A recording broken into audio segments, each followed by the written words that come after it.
మంత్రి గారు సుదీర్ఘమైన సమాధానం చెప్పారు. నేను ఆ విషయంలోకి వెళ్ళకుండా చిన్న క్లారిఫికేషన్ చేసినప్పుడే సమాధానం చెప్పట్లేదు కానీ వెరిఫై చేయమని మంత్రి గారిని మీ ద్వారా నేను రిక్వెస్ట్ చేస్తున్నాను అధ్యక్ష. 2024లో ఈ ప్రభుత్వం వచ్చినప్పటికీ జిల్లాల్లో ఇసుక 10 టన్నులు కానీ 20 టన్నులు కానీ లారీ ఇసుక ఎంతకు దొరికేది? శాండ్ జిల్లా హెడ్ క్వార్టర్స్ లో కానీ డోర్ డెలివరీ కానీ ఎంతకు దొరికేది? ఈ రోజు ఎంతకు దొరుకుతుంది అంటే ఉచిత ఇసుక అన్నప్పుడు 375 రూపాయలు ఒక టన్నుకి ఉచితంగా వాళ్ళకి అదనంగా సేవ్ అవుతుంది. ప్లస్ మీరు ఇప్పుడు చెప్పిన హ్యాండ్లింగ్ ఛార్జీల్లో 25 రూపాయలు సేవ్ అంటే 400 రూపాయలు తగ్గాలి. ఒక లారీకి 10 టన్నుల లారీకి ఒక టన్నుకు 400 లెక్కన తగ్గితే 4000 రూపాయలు. 10 టన్నుల లారీ అయితే 4000 రూపాయలు తగ్గాలి. దయచేసి అది తగ్గిందా లేదో ఒకసారి వెరిఫై చేయమని మంత్రి గారు మీ ద్వారా రిక్వెస్ట్ చేస్తాను. నేను దాన్ని కాంట్రవర్సీ పోలేదు, దాని గురించి కాదు. ఒకసారి వెరిఫై చేస్తే మీకు కూడా దానివల్ల ఎంతవరకు అయింది లేదు ఏ విధంగా ముందుకు పోవాలనే ఆలోచన కూడా వస్తుంది. నాకు తెలిసి మా జిల్లాలో మాత్రం మా జిల్లా కానీ విశాఖపట్నంలో కానీ విశాఖపట్నం టౌన్లో కానీ విశాఖపట్నం జిల్లాలో కానీ విజయనగరంలో కానీ శ్రీకాకుళంలో కానీ ఇంతకుముందు ఇచ్చిన 400 రూపాయలు తగ్గించి ఆ క్వాంటిటీకి ట్రాక్టర్ కానీ లారీ కానీ ట్రాక్టర్ అయితే మూడు యూనిట్లు వస్తుంది అంటే సుమారు 1200 రూపాయలు తగ్గాల. అదే లారీకి అయితే 4000 రూపాయలు తగ్గాల. ఆ సందర్భం లేదని నాకున్న ఇన్ఫర్మేషన్ దయచేసి తమరు పరిశీలించవలసిన కోరుతున్నాను. అధ్యక్ష, ఈ లెక్కలు ఈ రేట్లలోకి వెళ్ళడానికి నాకు ఇష్టం లేదు కానీ గ్రౌండ్ లో జరుగుతున్నది 2024లో మాకు అధికారం ఇచ్చారు అధ్యక్ష. మా జిల్లాను తీసుకుంటే మాకు ఉదాహరణ నా కాన్స్టిట్యున్సీ టెక్కలు కానీ కోట బొమ్మలు కానీ సంత బొమ్మలు కానీ తీసుకుంటే మాకు అధికారం వచ్చినప్పటికీ ఒక ట్రాక్టర్ ఇసుక అధ్యక్ష అది ఎన్ని టన్నుల లేకపోతే దానికి రేటా ఎత్తడానికి ఇంత ఇవన్నీ నేను దాని జోలికి పోలేదు. 8500 రూపాయలు ఉండేది అధ్యక్ష. ఈరోజు అదే ట్రాక్టరు 1800కి ఇంటికి తెచ్చిస్తున్నారు అధ్యక్ష. కాంపిటీషన్ కూడా పెరగడం వల్ల వాళ్ళు డీజిల్ ఖర్చులు భరించి ఇంకా డిమాండ్ మేము 1000కి ఇస్తాం 1200కి ఇస్తాం ఆ టైప్ ఉంది. మీరు ఎంక్వైరీ చేయండి. ఈ రకంగా జిల్లాలో రేట్లు తగ్గి ప్రజలందరూ సంతోషంగా ఉన్నారు అధ్యక్ష. రెండవది విశాఖపట్నం అధ్యక్ష. మా శ్రీకాకుళం కానీ విజయనగరం కానీ ఎక్కువ ఇసుక అవసరమైంది విశాఖపట్నానికి. నేను ఒక లారీ పెద్ద లోడ్ తీసుకెళ్లాలంటే ఆ రోజుల్లో 50,000 60,000 రూపాయలు ఉండేది అధ్యక్ష. అందరికీ తెలుసు, ఇందులో దాపరికమేట్లేదు. ఈ రోజు అదే లారీ ఇసుక 28,000 కూడా విశాఖపట్నం వెళ్తుంది అధ్యక్ష. తేడా ఇది. అది లోడింగ్ ఎంత అవుతుందా, ఎవరు తీసుకుంటున్నారా, మీరు టెండర్ పిలిచారా? మాకు కావాల్సింది ఏంటంటే ఉచిత ఇసుక పెట్టాం, ఓన్లీ ట్రాన్స్పోర్ట్ ఖర్చులు అక్కడ లోడింగ్ అన్లోడింగ్ చేయడానికే ఖర్చులు తప్ప ప్రభుత్వానికి ఒక్క పైసా అంటే ఒక పైసా ఇసుక మీద రావడం లేదు అధ్యక్ష.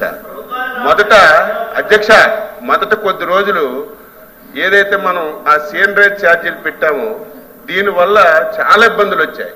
మళ్ళీ ప్రభుత్వం పునరాలోచించి ఈ సీనరేజ్ ఛార్జీల వల్ల ఒక 200-250 కోట్లు ప్రభుత్వానికి ఆదాయం వచ్చినప్పటికి కూడా ఈ 240 కోట్లతో మొత్తం సిస్టమ్ అంతా సరిపోతుంది. మనం పెట్టినటువంటి ఉచిత ఇసుక విధానంలో కొద్దిగా ఇబ్బంది వస్తుందని చెప్పి నష్టపోయి కూడా ఇది పెట్టాం అధ్యక్ష. ఎక్కడైనా సరే ఈరోజు మేము జిల్లాకి ఇన్ఛార్జీల ముందు వెళ్తుంటే నేను ఒకవేళ ఎక్కడైనా పేపర్లో వచ్చినా సరే అధ్యక్ష, మీలాగేదో పేపర్లో పక్కన పడేయడం కాదు. ఈరోజు నేను 2 జిల్లాలకు ఇన్ఛార్జి మంత్రి ఉన్నాను, మా జిల్లాకు ఉన్నాను. పేపర్లో చూస్తే ఎక్కడైనా ఇసుక దందా కానీ రేట్లు ఎక్కువగా ఉంటే ఇమీడియట్ గా కలెక్టర్కి ఆ మెసేజ్ పెట్టి ఇది వచ్చింది వెరిఫై చేయండి, మంచి వచ్చేద్దో చూడండి, సరిచేయండి అని చెప్తున్నాం. మా ధ్యేయం ఏంటంటే ఉచిత విధానం కరెక్ట్ గా అమలు అవ్వాలి, తక్కువ ధరకి లబ్ధిదారుడికి అందాలనేది రైతు అధ్యక్ష. ఇది గ్రౌండ్ లో ఉన్న రియాలిటీ మీ దృష్టిలో పెట్టాలని లేచాను తప్ప ఎవరిని విమర్శించాలని కాదు సార్. ఇంకా క్లోజ్ చేయండి సార్ దీన్ని. కాదు మంత్రి గారు చెప్పింది వచ్చి సచివాలయం అధ్యక్ష, విశాఖపట్నం అంటే నేను డీటెయిల్కి వెళ్ళకూడదు అని వెరిఫై చేసుకోమని అంతవరకే నేను కన్ఫైన్ అయ్యాను తప్ప నేను కాంట్రవర్సీ పోలేదు అధ్యక్ష. కానీ మంత్రి గారు చెప్పింది ఏంటంటే విశాఖపట్నం అని చెప్పారు అధ్యక్ష. విశాఖపట్నంలో 2024వ సంవత్సరంలో ఏదైతే వైసీపీ ప్రభుత్వం ఉంటున్నప్పుడు ఒక లారీ 10 టన్నుల లారీ 12,000 రూపాయలు దొరికేది అధ్యక్ష. కావస్తే మా వారు నేను కావస్తే వెళ్తాము, ఆ తారీ కూర్చోబెడతాము, అడుగుతాం. ఈ రోజు కూడా అదే 12,000 దొరుకుతుంది తప్ప మరి 4,000 రూపాయలు 400 రూపాయలు తగ్గాలి కదా అధ్యక్ష. టన్ను కంటే 8,000 దొరకాలి అధ్యక్ష. 8,000 దొరకాలి. 8,000 దొరుకుతుంది లారీ 12,000 దొరుకుతుందంటే అది ఎక్కడి నుంచి వస్తుంది? మా శ్రీకాకుళం నుంచి వస్తుంది. శ్రీకాకుళం తాలూకా ఆ జిల్లాలో అక్కడ ఉన్న ఆ రీచ్ నుంచి వస్తుంది. 8,000 టన్ను. 12,000 లారీ కాదు అధ్యక్ష, టన్ను. అది లారీ 12,000 కాదు, రాము మీరు చెప్తున్నారు. టన్ను 12,000 ఆ రోజు ఉండేది. టన్ను అది మీరు టన్ను అధ్యక్ష, అదే టన్ను అధ్యక్ష. 12,000 రూపాయలు విశాఖపట్నంకి వెళ్ళినటువంటి టన్ను ఇసుక ఈ రోజు 6,500 అధ్యక్ష. 50% తగ్గింది. 50% తగ్గింది అధ్యక్ష. అది 10 టన్నులు ఉంటుంది, 20 టన్నులు ఉంటుంది, 20 టన్నులు ఉంటుంది, 40 టన్నులు ఉంటుంది. నేను దానికి అందుకే నాయుడు గారు దయచేసి మంత్రి గారు ఒక్క నిమిషం, మంత్రి గారు ఒక్క నిమిషం. నేను కాంట్రవర్సీ అందుకే గత గవర్నమెంట్ లో ఎంత మీద 400 తగ్గి రావాలి, వస్తుందా లేదో ఒకసారి వెరిఫై చేసుకోండి. వెరిఫై చేసుకొని రాకపోతే ఎందుకు రాలేదని వెరిఫై చేసి చేయమని చెప్పి నేను చెప్పాను. మంత్రి గారు వచ్చి ఏం చెప్తున్నారు? మంత్రి గారు దానికి అప్పుడు కంటే ఇప్పుడు వచ్చి 30,000, 40,000, 50,000 ఇవన్నీ ఇప్పుడు ఆయన చెప్పలేకపోతే 10 టన్నుల లారీ 1,20,000 ఉండాలి. అంతేకాదు 12,000 × 10 1,20,000 ఉండదు. అంత సాధ్యమా? కాబట్టి లెక్కల్లో కొద్దిగా ఆలోచించుకొని మాట్లాడాలి. కానీ దయచేసి అది కాదు. నేను చెప్తుంది ఏంటంటే మీరు వెరిఫై చేసుకొని కాదు ఓకే ఫీల్ గుడ్ ఫ్యాక్ట్ తో ఉండండి, మాకే అభ్యంతరలే. కానీ వాస్తవ విరుద్ధంగా ఉందనేది నా తాలూకా సూచనగా తమ తయారు చేస్తాను. ఉన్నదనుకుంటే ఉండండి, మాకే అభ్యంతరం లేదు. అది గారు అసలు 5 సంవత్సరాల కాలంలో 12,000కి ఎప్పుడున్నా విశాఖపట్నంలో లారీ దొరికిందేమో ఒకసారి వాళ్ళు వెరిఫై చేసుకోమనండి. మనం వెళ్దాం, విశాఖపట్నం వెళ్దాం. బిల్డర్స్ వాళ్ళే ఉన్నారు, వాళ్ళే బిల్డర్స్ కూడా 12,000కి ఎప్పుడున్నా ఒక లారీ కొన్నారేమో వెరిఫై అయితే రమ్మనండి. అంతేగాని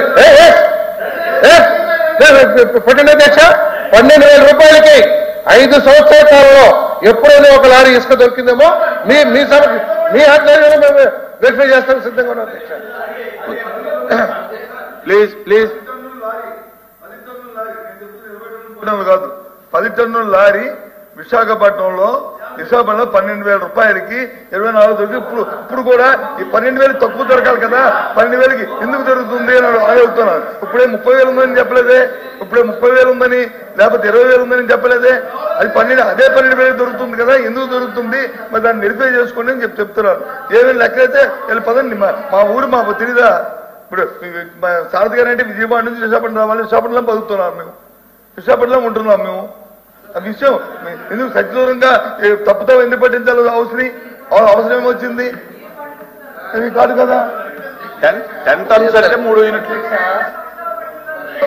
ఎల్ఓపి గారు ఏం ఆలోచిస్తున్నారు కానీ అది ట్రాన్స్పోర్ట్ కాస్ట్ ఎంత అయింది అదంతా కూడా వెరిఫై చేయకోకుండా సభను తప్పుదోవ పట్టించాలంటే వేరేది కాదు అధ్యక్ష. ఎందుకంటే వారు నిరూపించుకోవాల్సిన బాధ్యత ఉండదు కాబట్టి ఏదో ఒక బుర్ర జల్లేస్తే చాలని మాట్లాడితే ఎప్పుడు 12,000కి లేదు అధ్యక్ష.